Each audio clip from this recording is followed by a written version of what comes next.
خاوتي خواتاتي صباح الخير عليكم bonjour tout le monde اهلا وسهلا مرحبا بكم يا جماعة الخير. Nous sommes le 1er novembre 2022. Les travaux du sommet des chefs d'État des pays membres de la Ligue arabe vont débuter dans pas longtemps. Aujourd'hui même c'est l'ouverture jusqu'à demain 2 novembre 2022. De nombreux représentants des États arabes, des chefs d'État, des ministres des Affaires étrangères, des chefs de gouvernement sont à Alger pour étudier ensemble les problèmes du monde arabe et d'essayer de trouver un consensus commun pour traiter ces problèmes. Justement, on va parler de ce sujet qui a été survendu, sur lequel il y a une communication massive de la part du régime algérien et les médias officiels les médias officiels et les médias privés proches du régime algérien tentent de nous faire croire que ce sommet est important pour l'Algérie, qui va marquer le retour de l'Algérie sur la scène internationale, le retour en force de la diplomatie algérienne, etc. Et que l'Algérie va s'imposer comme étant le médiateur privilégié des problèmes des pays arabes, ce qui est totalement faux. Yajma'a, ce qui est totalement faux. L'objectif numéro 1 des dirigeants algériens à travers ce sommet, c'est de gagner une légitimité internationale et de s'assurer de leur légitimité aux yeux du front intérieur et aux yeux de l'opinion publique algérienne. Après 2 années, plutôt 3 années de hirak, de contestation, ensuite de crise économique et financière provoquée par la pandémie de la Covid-19 en premier lieu, ensuite par la guerre lancée par la Russie en Ukraine, la maladie du président Abdelmadjid Tebboune, son absence de octobre 2020 jusqu'à fin février 2021 et l'impact de sa maladie sur sa santé jusqu'à pratiquement jusqu'à l'été 2021 et l'absence de bilan satisfaisant après 3 années de prise de pouvoir par le nouveau régime d'Abdelmadjid Tebboune. Nous sommes à la mi-mandat, là on a dépassé la mi-mandat, on est à la fin de l'année 2022. Très peu de réalisations peuvent être enregistrées ou imputées ou attribuées plutôt au régime d'Abdelmadjid Tebboune et à cette nouvelle Algérie. Cette nouvelle Algérie ne compte à ses actifs absolument rien de glorieux, ni aucune réalisation extraordinaire. Le pays économiquement est exsangue, est immobilisé, une crise économique qui paralyse le pays en dépit de l'amélioration des revenus du pétrole et du gaz du pays. En 2022, le pays n'a pas amélioré ses indicateurs sociaux et économiques. La crise économique et financière n'a jamais été aussi importante. Le chômage, l'inflation, la misère sociale, la pauvreté qui progresse dans notre pays. Aucun méga projet n'a été lancé depuis l'instauration de cette nouvelle Algérie. Aucun projet futuriste. Le chômage qui bat son plein. Le bilan, il est vraiment très négatif. Je suis prêt pour les dirigeants algériens, la légitimité internationale, le retour sur la scène internationale pour prouver qu'ils sont légitimes, qu'ils sont là. La nouvelle Algérie qui veut absolument faire oublier au monde entier l'héritage de l'ancienne Algérie. Parce que l'Algérie de Abdelmadjid Tebboune, elle vit uniquement sur l'héritage ou grâce à l'héritage de l'Algérie de Abdelaziz Bouteflika. Les Jeux méditerranéens, c'était l'Algérie de Bouteflika qui les a arrachés, qui a arraché l'organisation. L'Algérie d'Abdelmadjid Tebboune n'a fait que parachever les ouvrages ou les chantiers qui devaient permettre qui ont permis plutôt l'organisation des Jeux méditerranéens à Oran. La grande mosquée, c'est Bouteflika, l'autoroute Est-Ouest, c'est Bouteflika, Sonatrach et Sonatrach et l'ensemble des projets de Sonatrach, les plus importants de Sonatrach, c'est depuis l'époque, ont été étudiés, élaborés et lancés depuis l'époque d'Abdelaziz Bouteflika. Aucun nouveau investissement majeur n'a été réalisé par la nouvelle Algérie, aucun méga projet, le projet du phosphate, c'est Bouteflika, le projet dans le fer, les projets qui sont étudiés en ce moment dans le fer et la sidérurgie, c'est les Bouteflika, les nouveaux aéroports, c'est les Bouteflika. Il n'y a rien qui a été réalisé par la nouvelle Algérie.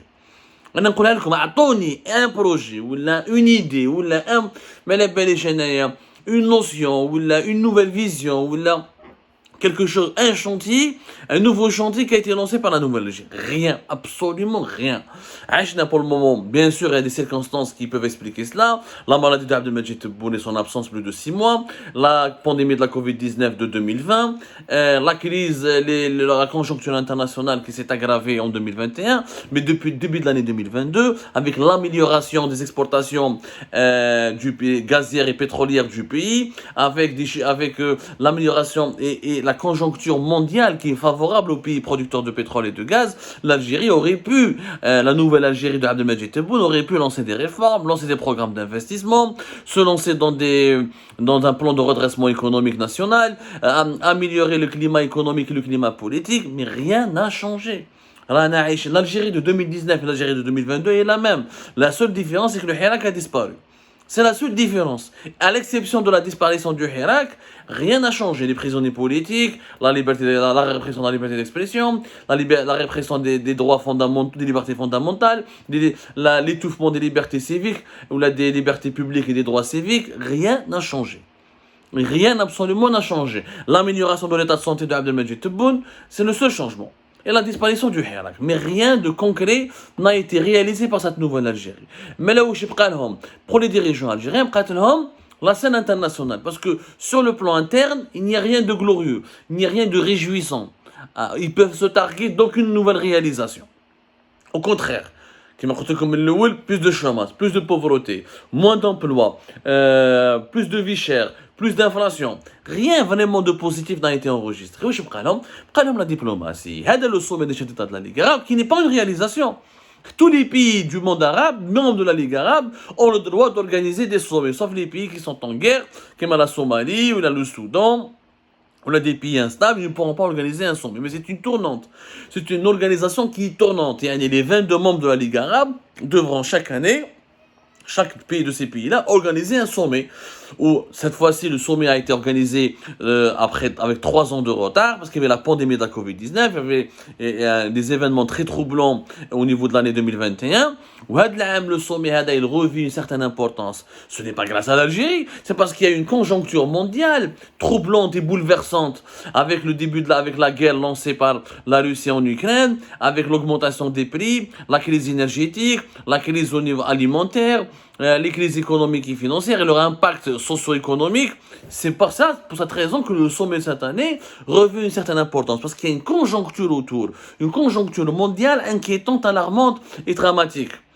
Et de nombreux défis qui sont soulevés par cette conjoncture. Mais l'Algérie, je fais mon blé, parce que tu fous les médias officiels algériens ou chiites d'An-Nedam, l'Algérie, elle a fait dire, mais qu'est-ce le sommet des chefs d'État de la Ligue arabe? Tous les pays membres de la Ligue arabe ils doivent abriter ce sommet. Et c'est pas une réalisation historique où là on n'a pas fait un concours, ou là, une compétition. Au bout de la guerre, on a gagné contre des concurrents pour remporter l'organisation de ce sommet. C'est pas la Coupe du Monde, c'est pas la Coupe d'Afrique, c'est pas les Jeux Olympiques. Je ne fais pas mon. Maintenant, les problèmes qui sont dans le monde arabe sont très nombreux. Ils dépassent de loin l'Algérie. Les dirigeants algériens, ils ont fait, encore une fois, tout un tintamarre. Beaucoup de bruit juste pour démontrer qu'il y a un nouveau système qui est en place et ce nouveau système doit être accepté par les partenaires étrangers de l'Algérie et que les Algériens de l'intérieur du pays, c'est bon. Il y a 3 messages que veut envoyer le régime algérien à travers ce sommet-là. La fin de la contestation du pays. Il n'y a plus de problème de légitimité politique en interne. Le régime algérien veut dire qu'il n'y a plus de Hirak, il n'y a plus de contestation populaire. On a le contrôle du pays et c'est nous les véritables détenteurs du pouvoir, à savoir Abdelmadjid Tebboune et ses partenaires. Et au niveau de l'institution militaire, à savoir le chef d'état-major de l'AMP et l'ensemble des généraux actuels de l'institution militaire. Nous sommes le pouvoir légitime du pays. De deux, nous sommes de retour sur la scène mondiale. Il faut compter avec nous, nous sommes un pays important, nous voulons être un pays important, nous avons des choses, vous devez composer avec nous. C'est le message qui est adressé aux partenaires internationaux de l'Algérie, à la communauté internationale, à travers l'organisation de ce sommet des chefs d'État de la Ligue arabe. Nous sommes là, nous existons. Vous devez nous reconnaître, vous devez travailler avec nous, vous devez vous associer à nous pour plusieurs dossiers régionaux. Troisième objectif dans le régime algérien à travers l'organisation de ce sommet des chefs d'État de la Ligue arabe, et donc qui m'a compté comme le Barah, et il a réussi un petit peu cet objectif, et d'écarter le Maroc et de minorer le rôle du Maroc, d'amoindrir son influence au sein des instances de la Ligue arabe, de l'effacer de la carte géopolitique de ce sommet, de le mépriser, de l'humilier, de lui infliger une humiliation en refusant de l'accueillir avec tous les honneurs, en lui réservant un traitement minimaliste, à peine minimaliste pour juste respecter quelques normes superficielles du protocole diplomatique, en essayant de s'imposer contre le Maroc. Le régime algérien voulait juste démontrer à travers ce sommet que c'est un pays qui est beaucoup plus important que le Maroc et qu'il prend le dessus sur le Maroc et que l'influence marocaine dans la région n'est pas en train de l'ébranler et ne lui permet pas, et il n'a pas peur de l'influence marocaine et qu'il est en train de contrecarrer à travers ses agissements, à travers ses plans d'action, qu'il est en train de contrecarrer le lobbying marocain. Et l'Algérie veut imposer son leadership sur le Maroc au niveau de la région de l'Afrique du Nord. C'est ça les trois objectifs du régime algérien. Régler les problèmes arabes, trouver des solutions aux problèmes du monde arabe. L'Algérie n'a pas trouvé des solutions pour ses propres problèmes. Comment elle peut trouver des solutions pour les problèmes du monde arabe? Les problèmes du monde arabe sont compliqués. D'ailleurs, déjà le sommet, mais il y a déjà des problèmes. L'exemple, les pays arabes devaient voter une résolution où il a adopté une position commune concernant l'interventionnisme de l'Iran dans les affaires internes des pays arabes. Plusieurs pays arabes, dans le Maroc, dans l'Égypte, dans l'Arabie Saoudite, les Émirats, demandent à ce qu'il y ait une résolution de la Ligue arabe qui condamne l'influence de l'Iran dans certains pays, qui l'Irak et le Liban, et qui demande précisément à ce que les pays arabes condamnent l'Iran pour ses relations avec certaines organisations politiques et armées, comme le Hezbollah. Et certains pays arabes demandent à ce qu'on considère le Hezbollah comme un mouvement terroriste. Ce que l'Algérie n'accepte pas, ce que l'Irak n'accepte pas, ce que le Liban n'accepte pas. Parce qu'on considère que l'Algérie a une position historique. Pour elle, tous les mouvements résistants contre Israël ne sont pas des mouvements terroristes. Le Liban, ça se comprend. La première force politique du Liban, c'est le Hezbollah. Et il est plus puissant que l'armée libanaise. Et l'Irak, ils ont une grande communauté chiite. Elle ne peut pas se mettre à dos, ni braquer, ni se retourner totalement ou frontalement contre l'Iran. Et l'Iran est devenu une composante importante de la scène politique irakienne. Et pratiquement, le lobby iranien en Irak est très important. Les décideurs irakiens ne peuvent pas faire la guerre à l'Iran. C'est foutu. Donc, ils sont totalement... L'Algérie n'arrive pas à aboutir à un consensus. Elle n'arrive pas à aboutir à un consensus. Le retour de la Syrie. L'Algérie avait milité, Zama, la Syrie, il voulait faire du retour de la Syrie l'exemple et l'emblème même de la réussite de ce sommet. Et ils sont même pas là, la Syrie. L'Arabie Saoudite n'a pas voulu, le Qatar n'a pas voulu, l'Égypte n'a pas voulu, les Émirats Galakana, j'ai pas besoin de l'Algérie, je veux négocier tout seul, j'ai pas besoin de la Ligue arabe, je veux négocier directement avec Damas le retour des relations diplomatiques avec Bachar al-Assad. La même chose, chaque pays veut négocier. Ils n'acceptent pas le leadership algérien, ils n'acceptent pas le retour de la Syrie au sein de la Ligue arabe. Chaque pays veut attendre, veut temporiser. Il y en a qui sont totalement hostiles, d'autres qui disent qu'on veut temporiser, et d'autres qui disent non, on ne fait pas confiance, tant que la Syrie de Bachar al-Assad est l'allié de l'Iran dans la région. Pas de retour aux relations normales. Il faut qu'il reste toujours excommunié de la communauté arabe. Donc l'Algérie n'a pas réussi. Hassanna. Le mashakil fi Libyen, encore pire. En Libye, c'est encore pire. Il y avait une conférence en septembre. Il y avait une première conférence déjà en septembre entre les ministres des Affaires étrangères des pays de la Ligue arabe. Et en septembre, il y avait une conférence ministérielle, voilà, à laquelle a assisté Ramtan Amamraï, pendant laquelle il avait remis d'ailleurs la lettre d'invitation officielle d'Abdelmajid Tebboune et Abdel Fattah Sisi pour qu'il participe officiellement au sommet des chefs d'État de la Ligue arabe. Et durant cette réunion, il y avait une grande crise à cause de la Libye. Le ministre des Affaires étrangères égyptien Sameh Choukri et sa délégation ont quitté la réunion parce qu'elle a été présidée par la représentante de la Libye qui vient du gouvernement d'unité nationale de basé à Tripoli et que l'Égypte ne reconnaît pas ce gouvernement parce que l'Égypte soutient le maréchal Haftar, c'est-à-dire le régime libyen de Benghazi. Elle ne veut pas soutenir les islamistes parce qu'elle estime que ce sont des islamistes qui gouvernent à Tripoli ou que le gouvernement de Tripoli il est sous l'influence de la Turquie et qui n'est pas représentatif ni légitime pour représenter la Libye. Déjà, on a un grand problème. La Libye, c'est un terrain c'est un gros dossier explosif. L'Algérie, elle se heurte, elle est totalement en désaccord avec l'Égypte. L'Égypte, elle en veut beaucoup à l'Algérie parce qu'elle soutient énormément le gouvernement de Tripoli et elle laisse faire la puissance de la Turquie dans le dossier libyen et elle s'aligne sur la position turque dans le dossier libyen. L'Égypte et pas mal d'autres pays, qui l'Arabie Saoudite, qui la Jordanie, etc., demandent à ce que la Ligue arabe dénonce l'interventionnisme de la Turquie ou l'ingérence de la Turquie dans les affaires internes des pays arabes. L'Algérie n'est pas d'accord à 100% avec cette position. Il y a beaucoup de divisions. Khalik la guerre au Yémen, khalik les problèmes économiques, la crise, la faillite du Liban, la faillite économique de la Tunisie, le problème avec... Déjà l'Algérie elle-même, dans son propre voie, avec ses propres voisins, elle n'arrive pas à régler les problèmes. Avec le Maroc, nous sommes en guerre. Comment tu n'as même pas pu régler ton problème avec ton voisin direct et tu veux proposer des solutions aux problèmes des Libanais, des Irakiens ou là, des Yéménites. Sans oublier, la Somalie fait partie de la Ligue arabe.